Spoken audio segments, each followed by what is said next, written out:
Hello बच्चों, let's read the question. The question is saying match the column. Column 1 में given है Aspergillus niger, Clostridium botulism, Saccharomyces cerevisiae, Trichoderma polyosporum and Monoscus purpuris. Column 2 में given है ethanol, statin, citric acid, butyric acid and cyclosporin A.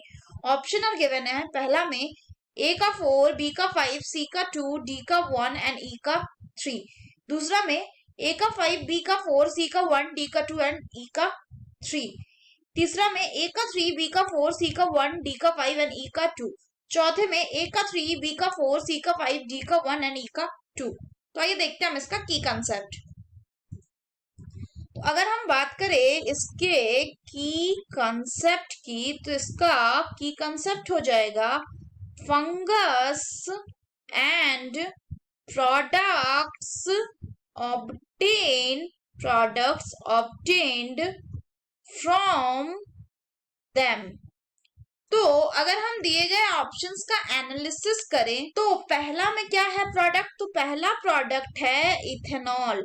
So ethanol को बनाने में certain fungus role play करते हैं. ये फर्मेंटेशन एक्टिविटी से इथेनॉल को बनाते हैं.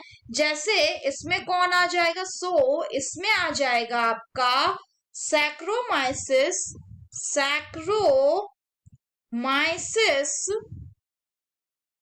सर्विसिया. फर्दर बात करें तो नेक्स्ट बोला गया है आपका स्टैटिन.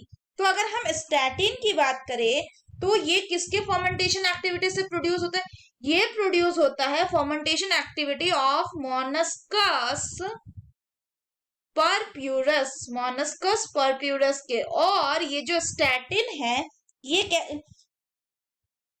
ये क्या काम करता है, ये आपका लोअर करता है किसको, ब्लड कोलेस्ट्रॉल को. So it act as a blood cholesterol lowering agent.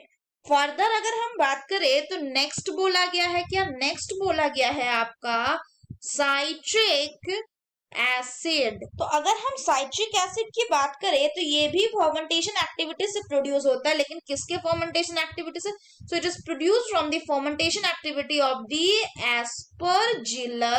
Aspergillus niger. Further बात करें तो नेक्स्ट दिया हुआ है क्या, it is given as the butyric acid. तो ब्यूटायरिक एसिड जो है ये किसके फर्मेंटेशन एक्टिविटी से प्रोड्यूस होता है, ये प्रोड्यूस होता है by the fermentation activity of the कॉलेस्ट्रीडियम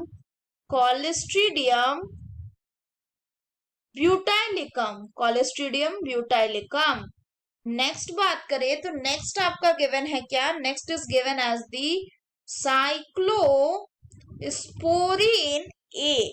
ये साइक्लोस्पोरिन ए जो है ये एक anti fungal anti inflammatory immunosuppressive agent है.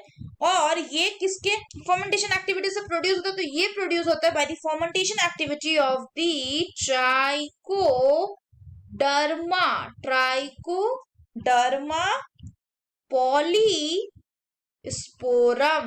Trichoderma polysporum.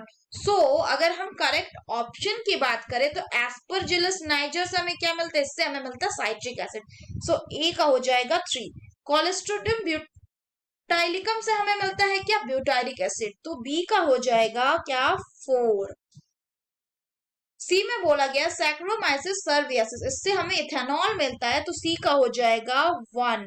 डी में बोला गया ट्राइकोडर्मा पॉलीस्पोरम. तो जो ट्राइकोडर्मा पॉलीस्पोरम है ये साइक्लोस्पोरिन ए बनाता है, जो कि एक anti fungal anti inflammatory and immunosuppressive agent है. तो ट्राइकोडर्मा पॉलीस्पोरम का हो जाएगा 5. एंड ई में मोनस्कस परप्यूरस किसको बनाता है, it will form the statin. तो ई का हो जाएगा 2. So the correct option will be A का 3, बी का 4, सी का 1, डी का 5 एंड ई का 2. The correct option will be option C. So that's all for the question, बच्चों. Hope you understood it well. Best of luck.